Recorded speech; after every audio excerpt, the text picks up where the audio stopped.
प्यार बिना क्या जीना है, प्यार बिना मर जाना है।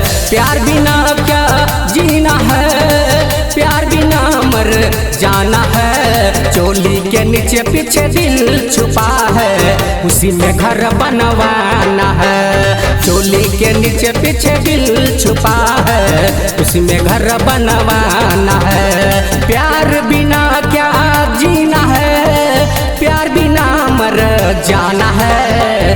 प्यार बिना क्या जीना है, प्यार बिना मर जाना है। चोली के नीचे पीछे दिल छुपा है, उसी में घर बनवाना है। चोली के नीचे पीछे दिल छुपा है, उसी में घर बनवाना है।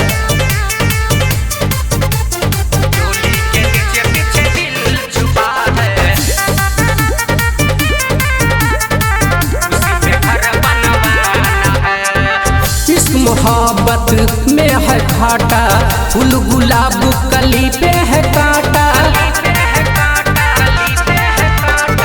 इश्क मोहब्बत में है घाटा, फूल गुलाब कली पे है कांटा।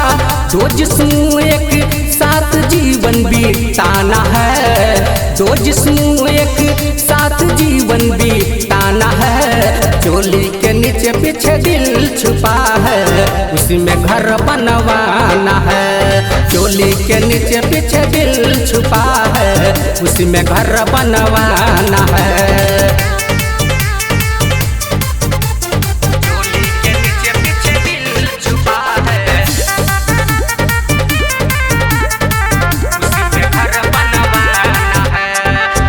मोहब्बत हसीनों पे पहरा, सात समुंदर से प्रेम है गहरा।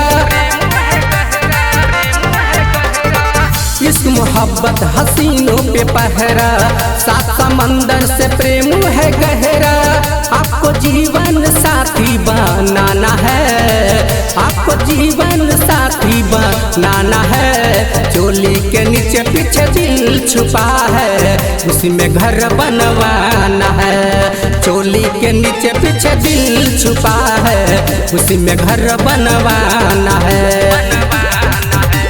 सत्या म्यूजिक रिकॉर्डिंग स्टूडियो रजौली।